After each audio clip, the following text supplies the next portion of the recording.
Hola, ¿qué tal? Welcome to Spanish for Van Life podcast, the first and the only podcast where you are going to learn Spanish for your van life adventure.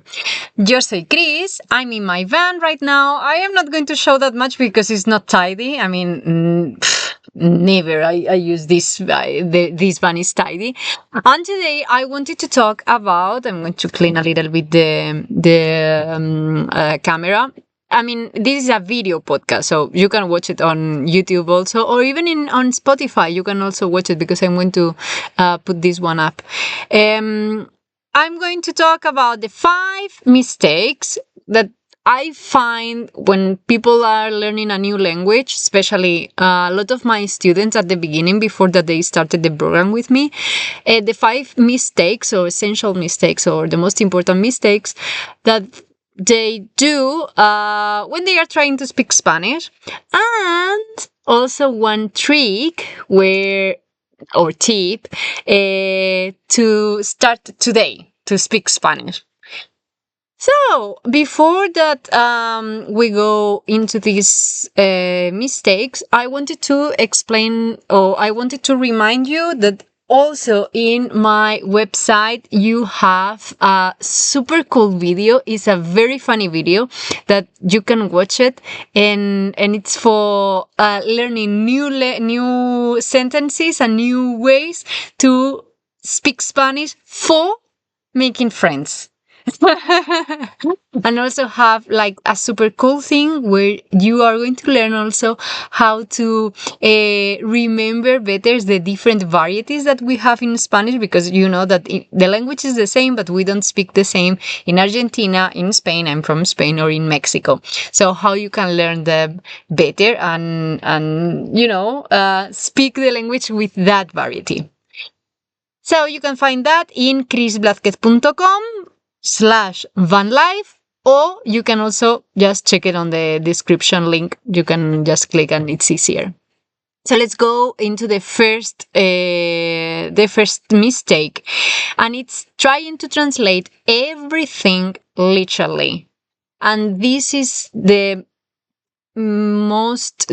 biggest mistake that I find in my student at the beginning when they just arrive into my program. They try to translate every single word, and if they don't understand all of the words, they get blocked and they freeze up and they don't keep going. Even in the text, if we are reading a text or if we are just speaking, they want to understand every single thing. If you are one of these people, it's okay. It's okay. You have to relearn how to learn. Why? Because if you want to speak a language, it's impossible that you understand every single thing. It's impossible. So, and this is very connected with perfectionism, and this is something that when you are learning a language, you can't be perfectionist, because it's impossible. Even me, I speak English. I can have like deep conversations with people and I don't understand every single thing. So we have to relearn to understand the context, understand also the hands, understand the body language, and try to understand that if we are in the middle of nature and they are saying something, pointing the tree, they are speaking about the tree. You don't need to understand every single thing, but take the idea. Again, I understand that this is something very difficult, especially if you have studied in a school or in a high school that they have forced you to, like it happened in my case, that they were trying to, trying to translate every single thing. Like, I remember once actually, and this is like a parenthesis. In my school, there were 2 guys from another school, and in this other school, they were studying in English, like literally in English. I am from Spain, and they were Spanish guys, but they were studying in this British system. So they were totally bilingual. And when they arrived to our school, I remember once when they were they didn't study English for the exams, and sometimes they didn't get the best mark. And I was like, what? How is that possible if they are bilingual? And once I remember one of my mate from school, she said to my teacher, yeah, I mean, this is grammatically correct, but no one says that. What she wrote in the blackboard. And she was like, yeah, but we are learning to translate. And my teacher was very nice, but she was just focused on grammar.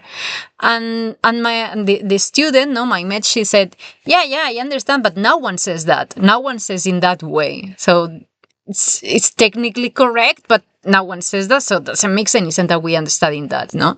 That we are studying that. And that's the point. So if you have studied in this kind of system, you are going to be very focused on that. But I mean, don't do it. Just, I want that you understand that you have to enjoy.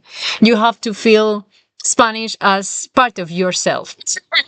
You have to have fun with it. You have to have mistakes. You have to do mistakes, and who cares? I mean, who cares? Everyone knows that you are learning, that you are a student. So it's okay that you do a mistake. Who cares? No one cares, just you. So don't worry. Let's go for the next mistake, which is speaking English at the beginning. So, like when you have, so I have two kind of students. Like in this case, they go to English and they start to speak in English directly. If I ask something in Spanish, and they don't, or maybe they understand the question. This happens very often.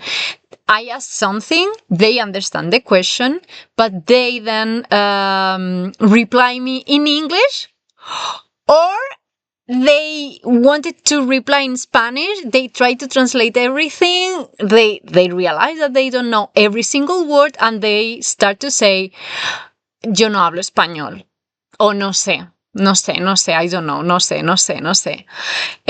This is super often at the beginning of my program. Of course, after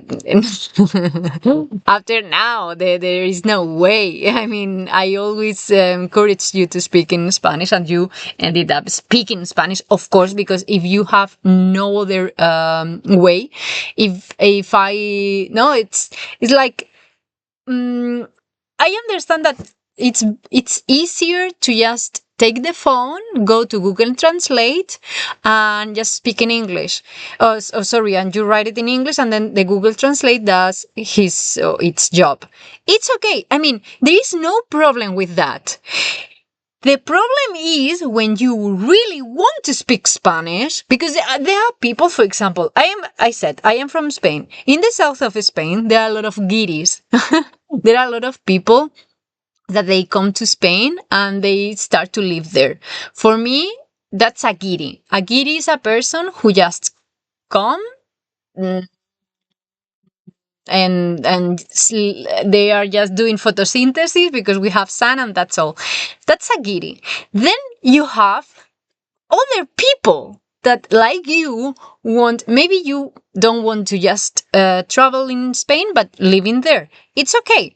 If you want, that's the reason you are here, because you want to be part of our day. You want to make Spanish friends. You want to understand the culture. You want to be there with parties, be invited to locals' houses.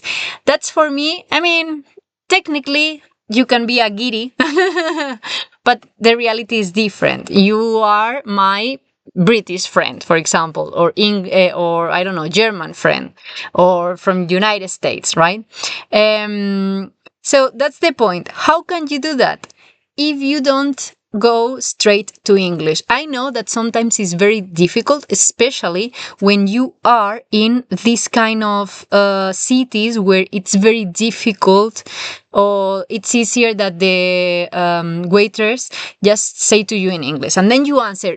My advice is that you become stronger. I know that this is difficult, but you are stronger, and then you reply in Spanish.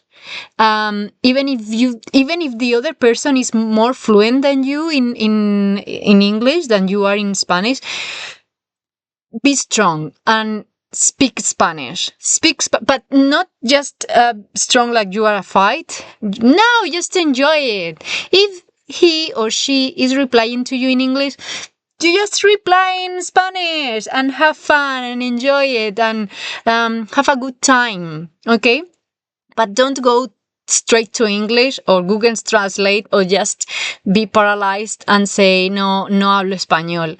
Of course, you can speak Spanish. Of course, you know a lot of words because you are doing Duolingo, you are watching videos. I know that you are doing these kind of things. So it's okay. Just keep going because you are doing well.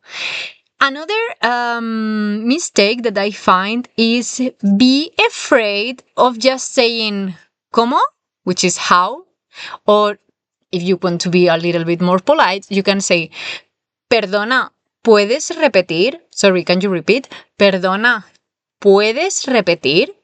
Or like the most common way that we say is ¿cómo? ¿Cómo? Like how? ¿Cómo? ¿Cómo? ¿Perdón? ¿Cómo? Yeah, you can also say perdón.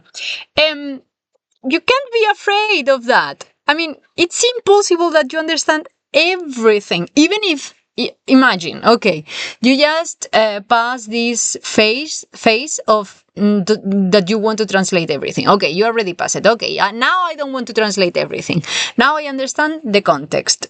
Now I want to speak Spanish. I am not going to go straight to English. Okay, but there are still things that I don't understand.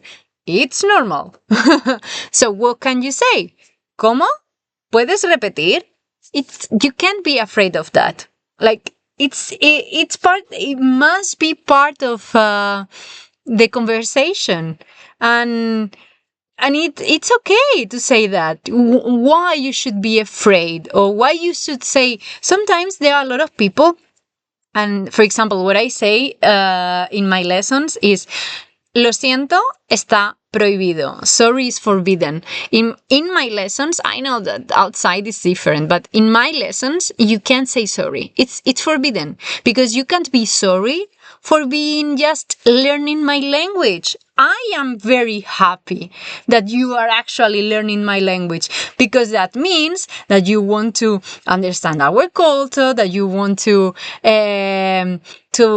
be part of our way of living. You know, you want to be part of our traditions. You want to enjoy our daily days. So why you should be sorry?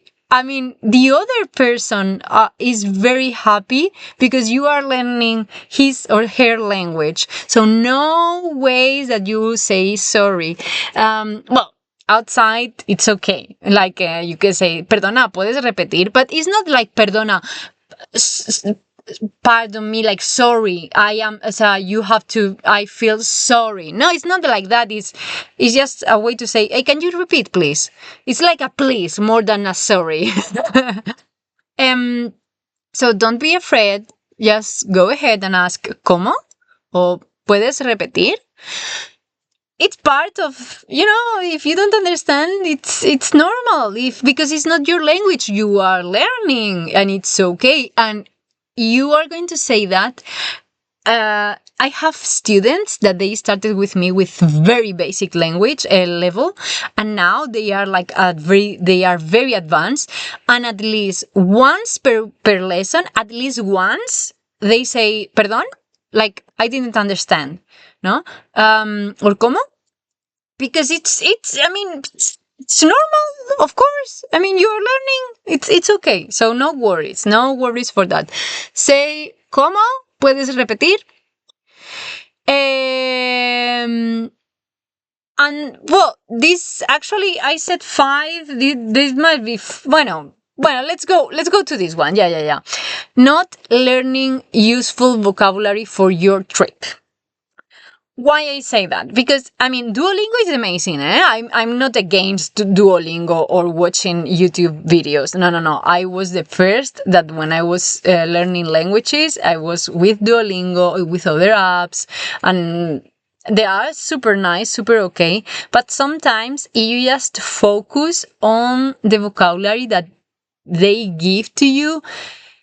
It's not that it's not enough, but it's not focused well. Why I say that? Because if you are traveling in your van, maybe for you is the most useful thing that you can learn is tanque de agua, water tank. Because maybe you need to rellenar el tanque de agua. So maybe you need how to say ¿dónde puedo rellenar el tanque de agua? Where can I refill the tanque de agua? I'm saying this because sometimes we forget that what is the goal? Why you are learning the language? I'm going to drink a little bit of my tea. Sometimes we forget. It's like if you want to travel in your van, you have to learn the vocabulary that you are going to use. You need to know how to say diésel, gasolina, motor, tanque de agua, ducha, because it's going to be your daily things. Okay, so learn the vocabulary or go to our program Spanish for Van Life, where you are going to learn it for sure. And the fifth one is don't use your hands or your body. I can understand that there are countries that maybe they are more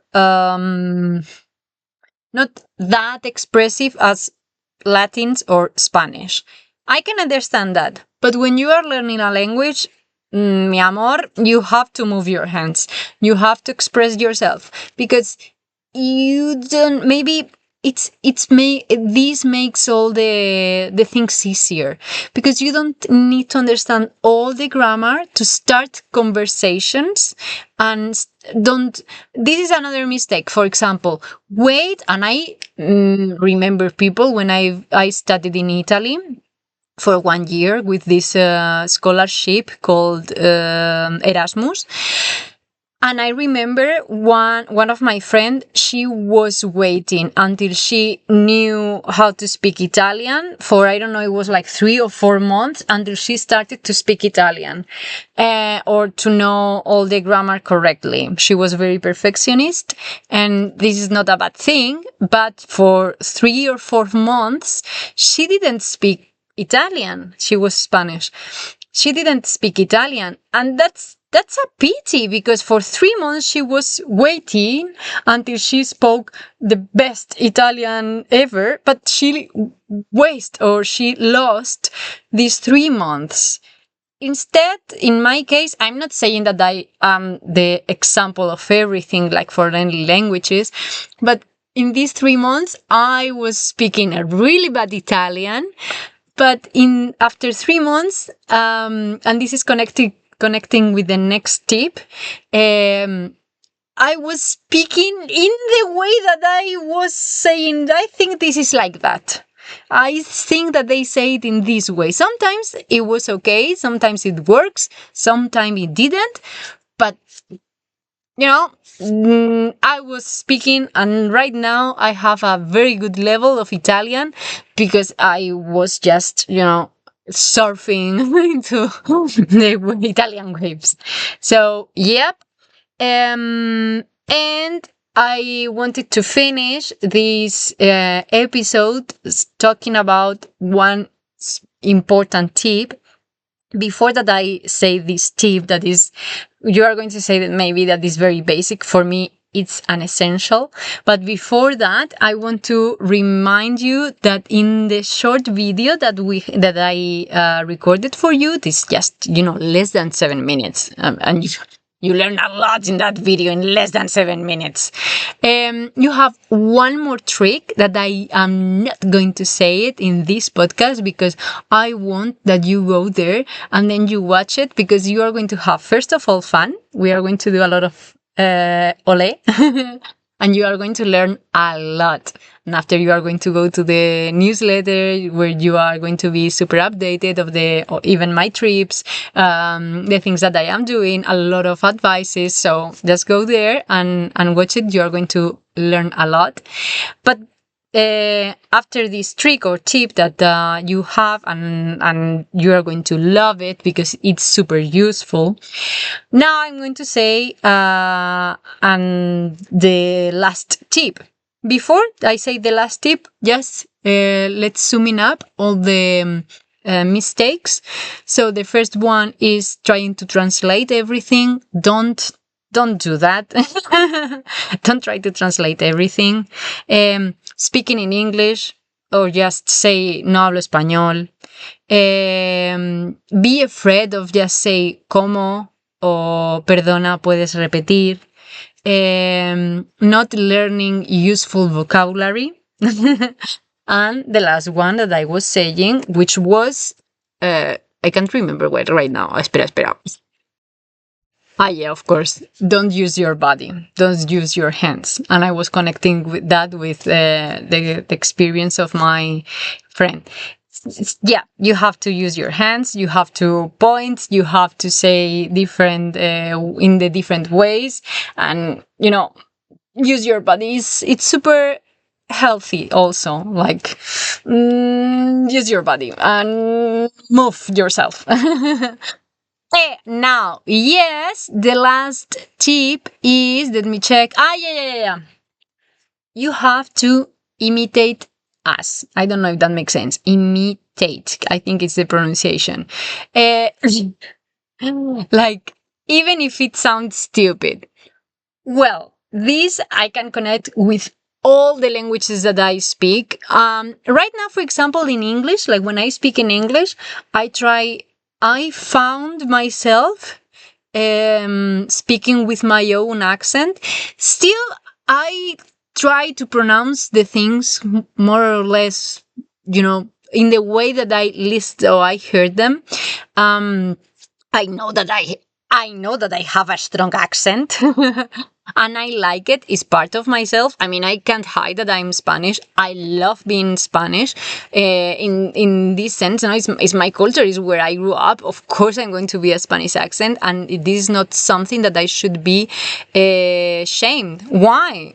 I am from that country. I mean, why? If you have a strong accent, if you are German, if you are English, if you are from United States. I don't like to say American because an Ecuadorian person is also American. So if you are from United States, or if you are from, I don't know, another country, and you have a strong accent, it's okay. The most important thing is that we understand you.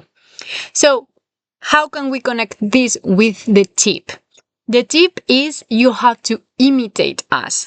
Even if with your accent, with your personality, but imitate us. What that means? For example, for me, when I speak in Portuguese, right now I'm in Brazil, so I speak with I say with samba in my body, because I don't know, when they communicate, I think, or I feel that they are dancing samba. So, eu falo português assim, porque eu acho que eles são muito legais, falam assim. You see, so they speak like that. I don't know. It's like that accent. When I speak Italian, for example, I learned in Italy, but I learned it in Naples. And I'm going to say something very cliche, but I was speaking as if I was a mafiosa, no? Quindi quando io parlo italiano devo parlare assim, meglio incazzata, perché comunque tutti parlano così. It's like you take the personality of the place where you are learning. If you are learning in Spain or you are learning in Argentina. Well, if you are learning in Argentina, my buddy, but you have to move your hands because they are also Italians. In Argentina you have a lot of varieties, no, like a lot of ¿cómo se dice? Well, you have indigenous from they are Guaranis, they are also Aymara, they are Mapuches, and they are also from Europe, like the last generation. So you have a mix, of course, but still they move a lot their hands. So it's how you hear them, how you perceive them, try to imitate them. And I assure you that this is going to be, first of all, more funny or funnier. And secondly, you are going to get more like the flow of the language. And of course, it's going to change because it's nothing connected, the Argentina, Paraguayan, Peru, Spain, or is a Canary Island. So in every place is different. If you want to speak, if you learned, for example, in Argentina or in whatever, in Argentina, and you want to have this accent and you want to be just saying vos instead of you too, YouTube, sound like YouTube. If you want to do it like that, you say vos instead of you and instead of tú. Sorry, you can do it. If it's your backpack, so do it. It's your experience. If you want to do that, do it. No one says how you have to speak. No one, not even me. You actually the opposite. You speak. So the point is that you speak Spanish. How you speak it is up to you. Which accent, with words, do it, but with your own way. But do it. Just speak Spanish and enjoy the process. That's all. I hope that you find this podcast very useful. I think that it's very important that we understand all of these mistakes and try to avoid them is the main point. And that's it. Un besito muy grande y nos vemos en clase. Hasta luego.